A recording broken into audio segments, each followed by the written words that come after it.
RadioShack. It was once a household name in electronics, a go-to haven for DIY tinkerers, tech enthusiasts, and anyone who just needed a new TV remote or a pack of floppy disks. If you were rewiring a circuit board, upgrading your stereo, or just needed a simple cable adapter, RadioShack had your back.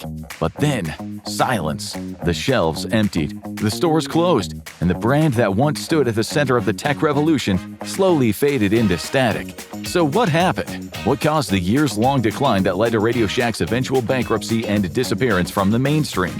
While it's now impossible to imagine a world without online shopping, there was a time, really not that long ago, when brick-and-mortar stores ruled the retail landscape. Massive platforms like Amazon weren't yet the default. People actually went to stores, browsed shelves, and asked clerks for help, and physically carried their purchases home. Way back in the 20s, RadioShack began business as a specialty electronics store, selling, as if that name didn't give it away, radios. Well then, as time passed, RadioShack was able to establish itself firmly within this corner of the market. They were the electronics store, carrying 8-track players and then portable CD players. Later down the line, they'd even quickly capitalize on more and more households getting access to satellite TV, cable, and cell phones. Essentially, as customer technology evolved, RadioShack did its best to keep pace, stocking the latest gadgets and all the essential components to support them. For a while, it worked. They became the go-to spot for a growing customer base that was becoming increasingly dependent on tech in everyday life. But it was after the turn of the millennium that the cracks really started to show, and part of that was the rise of the internet, specifically e-commerce or online shopping.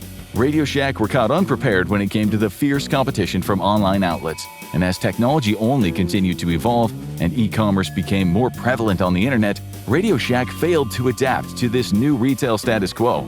In order to make sales, their business relied solely on their brick-and-mortar store locations, which naturally required customers to make in-person visits to. The convenience of the internet, especially as high-speed access became common in households, transformed the way people shopped.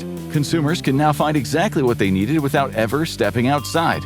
While RadioShack remained committed to its in-person business model, others saw the shift coming. Competitors quickly adapted, pouring resources into building sleek, user-friendly online platforms. With just a few clicks, customers could compare prices, read reviews, and have tech delivered straight to their door. Given the reliance on their physical store locations, RadioShack began to experience a significant decline in sales, which hurt their overall profitability. Consumers weren't interested in buying electronic components and gadgets if it meant going out to a store that was a few hours' drive away. Instead, more and more turned to online retailers, in particular Amazon and eBay. These were the companies that provided the level of convenience and accessibility consumers were being drawn to. These competitors offered an online shopping experience that RadioShack simply couldn't match. By channeling their resources into digital infrastructure, they created websites that didn't just sell products. They guided customers, personalized recommendations, side-by-side product comparisons, and thousands of user reviews gave shoppers the confidence to buy without ever seeing the item in person.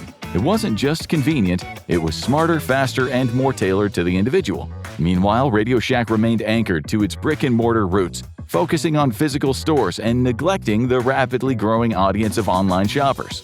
It was this surge in online shopping that quietly pushed RadioShack toward irrelevance in the minds of many of its former customers. People could get any electronic parts that they were looking for online.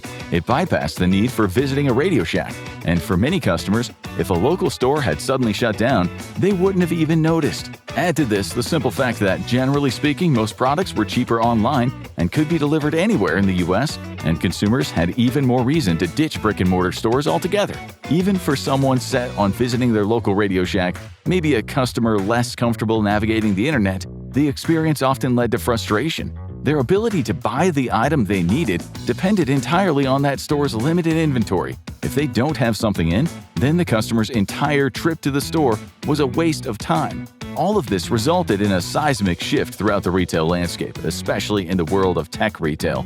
Shoppers now had more reasons than ever to avoid venturing out to physical stores. With better prices, endless variety, and the unmatched convenience of online shopping, it is no surprise that more and more consumers have made the internet their go-to for fulfilling specific tech needs. So surely, you would think the solution to bring those shoppers back would be obvious. RadioShack would just have to adapt and play into this new, more online retail landscape. Maybe if they became an online retailer like Amazon, or adopted a more hybrid model like a lot of popular supermarkets, having both brick-and-mortar and online grocery shopping options, then this could have helped the eventual decline of RadioShack. It would have opened up options that might have brought their consumers back to their physical outlets, for example, in-person order collection.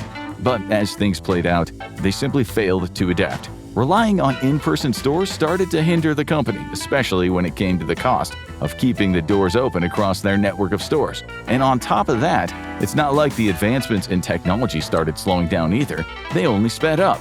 This meant that as the tech industry continued to innovate new consumer electronics, the inventory filling up those RadioShack store locations was quickly becoming outdated. Any of that stock that can't be sold means a huge loss for the company. But online retailers could easily adjust or update their inventory in order to meet the changing demands of customers and the influx of new tech products on the market. E-commerce was more competitive, but it was also more cost-effective. Instead of diverting focus and resources into establishing an online presence for RadioShack, the company overlooked consumers' growing reliance on the e-commerce market.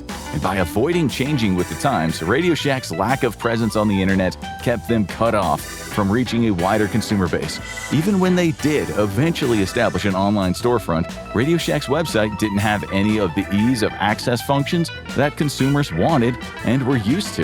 The portion of customers lost to e-commerce wasn't the only big blow to RadioShack and their sales, though. Even other brick-and-mortar competitors were faring better. That brings us nicely on to the next reason that RadioShack's business failed. Most business exists to fill gaps in the market, identifying certain niches and catering specifically to the needs of the customers who fall into that niche.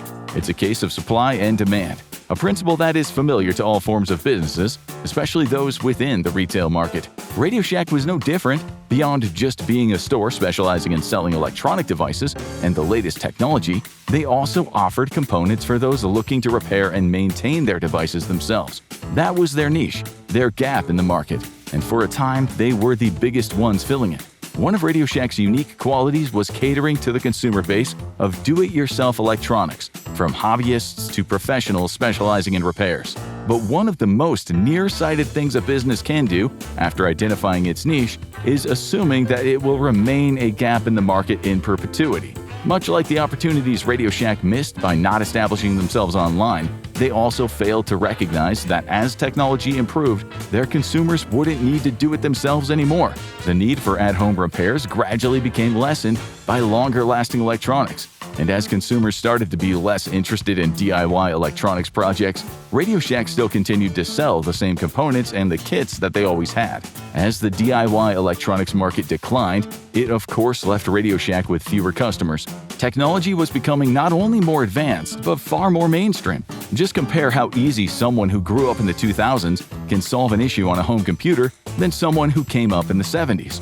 As technology became more mainstream, demand for electronic components and kits that RadioShack supplied diminished. Products that used to be sought after by electronic repair professionals and at-home DIY enthusiasts had become essentially needless now that plenty of pre-assembled electronic devices were now more readily available and at more affordable prices than ever before.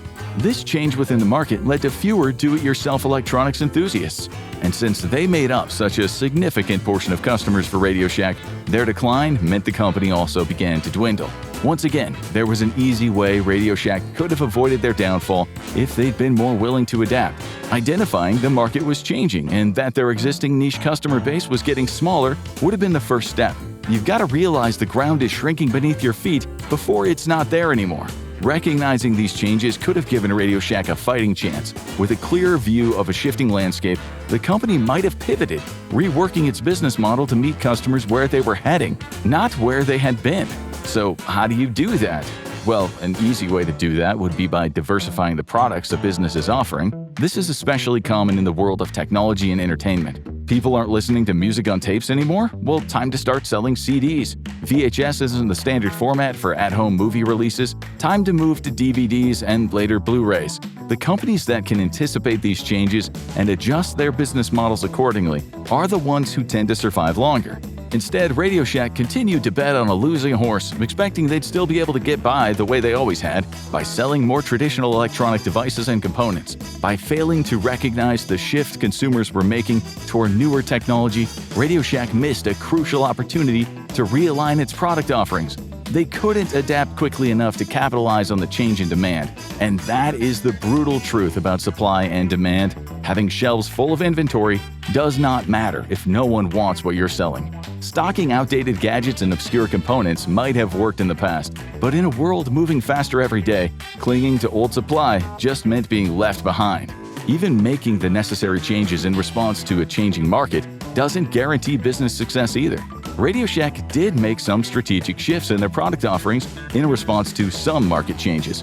The introduction of cell phones, and later both smartphones and tablets, changed the entire tech industry, and by extension the world of retail too, specifically consumer electronics.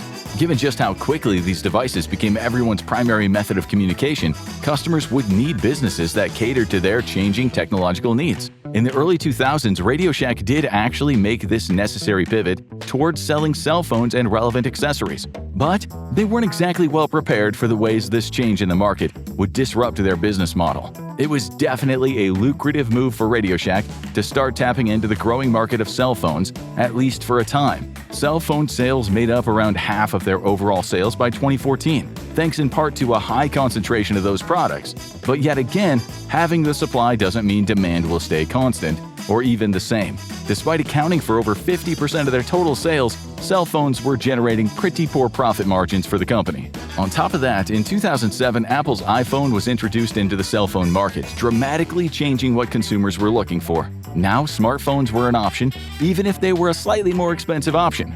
But it still meant yet another difference in the market, and RadioShack wasn't ready to meet this new customer demand. Even still offering cell phones to those who weren't interested in smartphones wasn't sustainable for them. The sale of phones also began to shift. Primarily, people were buying their phones through their network providers. Many mobile carriers could also offer access to the latest models through regular payments, which was substantially cheaper for many customers. It meant that they got to enjoy the benefits of having the latest smartphone without having to shell out the full retail price all at once. Instead of acknowledging and adapting to the rapidly evolving consumer technology market, RadioShack doubled down on its traditional niche, one that was shrinking fast. By refusing to evolve with its customers, the company's business model became outdated and ultimately unsustainable. Their profit margins took a huge hit, and when sales deteriorated, the company was forced to declare its first of several bankruptcies. The rise of big box stores also played a major role in shaping RadioShack's downfall. Unlike the smaller, specialized locations RadioShack relied on,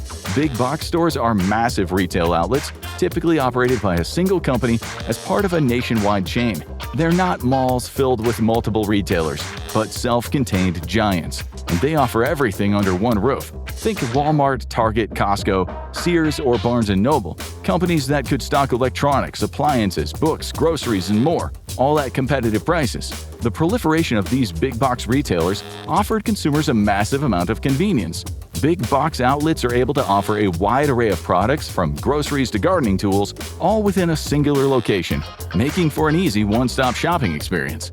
Big box retailers like Best Buy and Walmart pulled customers away from brick-and-mortar store locations that RadioShack operated. Consumers preferred to shop in stores that can meet all their tech needs in the same way RadioShack previously did, and simultaneously give them everything else they might be looking for. This was squeezing RadioShack out of the market, especially as these retail giants began to sell more and more technology products. They could offer customers a wider selection of products than RadioShack, pricing that matched or was even lower than their competitors, and all at the same convenient location. Sure, a retailer like Best Buy also only really specializes in electronics, but the core difference that allowed their business to thrive, while RadioShack suffered, was the variety when it came to the range of electronics they offered. We're talking game consoles, household appliances, even musical instruments. That variety is crucial to making Best Buy appeal to a broader range of customers, whereas RadioShack is already focusing too much on their niche customer base. The same strength is seen in the business models of companies like Walmart, arguably even more so, since their products have even more variety. Their brand encompasses clothes, food, shoes, and plenty more, as well as carrying numerous popular consumer brand names. While RadioShack kept their focus on more specialty electronics, this prevented them from ever competing at the same level as big box stores that offered far more to their customers. Big box retailers might sell just about everything under the sun, but their real superpower goes beyond variety. It's price. These massive chains have the scale and supply chain power to offer products at prices RadioShack simply couldn't match. Think back to your last visit to a big box store. Maybe you went in for a few specific things, but then a deal caught your eye, a product that you like, maybe even one you didn't need right then, but it was marked down so much that you figured, why not? It's a safe bet that you've had an experience like this. It's a pretty universal one. But ask yourself, how can big box retailers afford to slash prices? Surely having anything on sale must mean that they're losing money. After all, people are paying less for it, right? Wrong. It's actually a pretty ingenious strategy for bringing customers in, while also preventing their profit margins from going down. These retailers know two things: that people are more inclined to buy something if it's cheaper, and that they have so much to offer consumers in the way of product variety. So, by cutting the prices on certain items, they're incentivizing shoppers to buy them. Where they make up for it is in the sales they make of the rest of their products in other areas. So even when there's a huge sale on electronics, Walmart is still making their money in the other departments. The other thing big box companies had over RadioShack was a better concentration of stores. RadioShack had limited store locations to operate out of, as well as a range of products that was too niche to have as much of a wide-reaching appeal as the larger big box competitors had, meaning that their reach couldn't really measure up to the extensive resources of other retailers. What didn't help either was, in order to keep their store locations open, RadioShack had to keep their prices up to cover costs. But this meant that the competitive pricing offered by their larger competitors remained more enticing to consumers. By 2014, RadioShack opened and was operating around 4,300 brick-and-mortar stores in North America. But another problem was that far too many of those locations were too close to each other.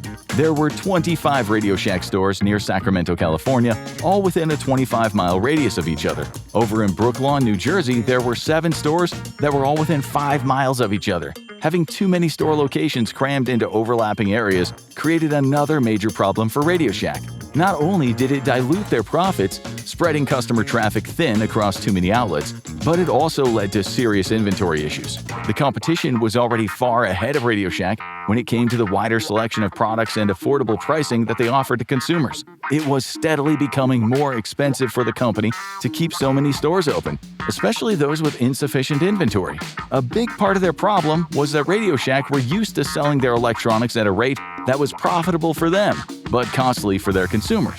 When the likes of Walmart and Best Buy began dominating the market and Amazon had them beat on the e-commerce front, RadioShack lost billions in sales. You could say that certainly across the reasons we've mentioned so far, their focus was just far too narrow. Big box retailers had RadioShack beat on product variety, on pricing, and even on the number and placement of their locations. In a bid to stay relevant, RadioShack tried to pivot. They began expanding their product line, offering more general merchandise in hopes of attracting a broader range of customers. On paper, it made sense. Cast a wider net, catch more customers. But in practice, it backfired. Needing revenue as desperately as they did meant that they couldn't incorporate the same competitive pricing model that big box retailers used. This meant that the merchandise RadioShack began carrying was being sold for almost double what their competitors were offering. A perfect example was a Star Wars toy offered on RadioShack's website on sale at $99, but that same item could be found at Walmart for a full $20 cheaper, as well as at a similar price on Amazon. In addition to their poor pricing, there were still obvious physical limitations on RadioShack's physical outlets. Big box retailer stores were comparatively huge, while RadioShack's outlets were often far smaller, meaning that they had to pick their inventory more carefully. They can't sell something if there is no space on the shelf for it. The rise of big box companies negated consumers' need for a company like RadioShack. Why bother going to a specialty store when you can get everything you're looking for at your local Walmart or Target? Or better, you buy everything that they need online and have it shipped directly to your house. Now, we've already outlined a few reasons as to why RadioShack ended up collapsing in on itself, and believe us, there are more to come. But as we've gone along, you might have noticed that we've tried to highlight ways in which their business could have survived, from establishing an online presence to identifying changing trends in markets and updating their products and business model to accommodate those changes. There's a core principle tying these suggestions together that, had RadioShack been more aware of, they could have avoided collapse. And that principle is the importance of the customer's experience. Something else that directly contributed to RadioShack's failure was how it felt being in their stores. Many consumers found they felt cramped, as well as cluttered with outdated products, which undoubtedly created a sense of alienation. It might seem like a small thing, but how people feel when they visit your business is a huge factor in how likely they are to become a regular customer.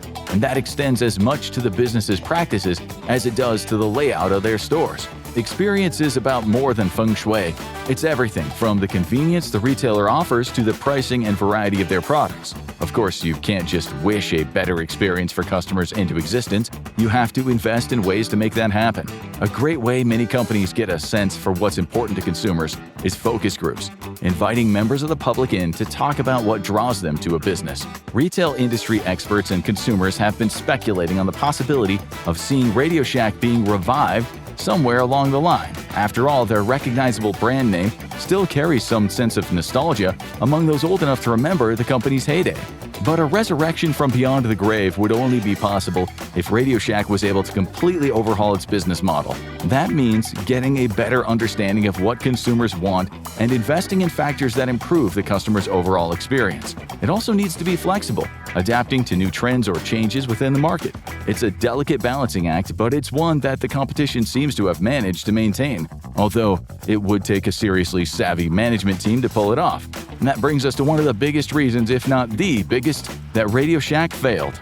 Between 2005 and 2014, RadioShack changed its chief executive officers 7 different times. And this constantly changing management certainly didn't help the company's efforts to turn things around when it came to restoring their profitability. RadioShack had been experiencing negative earnings ever since 2012. So in 2013, a new CEO, Joseph Magnacca, joined the company in an attempt to speed things back up. The goal was, in just 2 years of Magnacca becoming a CEO, to be in profit again. Yeah, you can guess how that turned out. In order to restore their profitability by 2015, RadioShack did invest in things that could have improved their customers' experience. Stores were given much-needed overhauls, new products were introduced, and the company invested heavily in more aggressive marketing campaigns. However, when these changes rolled out, the results were far from what Magnacca was hoping for. Investing in these changes meant that costs were up, but RadioShack wasn't bringing in a significant enough increase in customers to negate the rising costs. Add to that the constant stream of changing instructions handed down to employees, an effort by management to quickly patch the sinking ship, and things only got worse. Confusion grew. Expectations shifted by the week. Workers were left trying to hit moving targets without clear guidance or support, meaning morale among employees declined. And an unhappy workforce means that profits dropped even lower. On top of these managerial issues, the company had a series of financial missteps that had severely adverse effect. Remember how we mentioned RadioShack's earnings were so bad by 2012 that they were in the negative? Well, in order to stay solvent, the company needed to rely on capital infusions. After all, their staff still needed to be paid, along with other costs associated with running their mostly brick-and-mortar stores. $585 million was obtained by RadioShack from GE Capital, the financial services division of General Electric. That wasn't a handout, though. It was a line of credit, meaning RadioShack would need to repay that money over time, which they should have been able to as long as they stayed profitable. Oh, wait. This wasn't the only loan the company received either. $250,000 was provided to RadioShack by Salus Capital Partners, a company that offers asset-based loans to various middle-market companies. But this loan also came with specific terms that RadioShack was contractually obligated to follow, including one that stated they couldn't close more than 200 of their stores in a year unless Salus Capital Partners gave them permission. This, of course, saddled RadioShack with fewer options when it came to cutting costs. Being unable to shutter more than 200 stores per year meant they had to rely on their physical locations, which weren't bringing in much in the way of profits. That didn't stop RadioShack from trying to turn things around. Bleeding cash and weighed down by too many underperforming locations, the company announced plans in 2014 to close over 1,000 brick-and-mortar stores, nearly 20% of its total footprint. The goal was simple: shrink fast, cut costs, and stretch out what was left of their loan money. But just as the plan was gaining traction, Salus Capital Partners stepped in to block it. They didn't believe the closures would be enough to stabilize the business, and they weren't about to let RadioShack gamble with what little financial runway remained. The company couldn't invest in improving their brand while also struggling under the weight of their mounting costs. And in the holiday season of 2014, they filed for bankruptcy yet again. It's safe to say that the answer to the question, why did RadioShack fail, is not a concise one. But their downfall can be attributed to a combination of several major problems. They missed opportunities to adapt to a changing industry, failed to embrace e-commerce, made a series of poor strategic choices, and neglected to prioritize the experience of the consumer.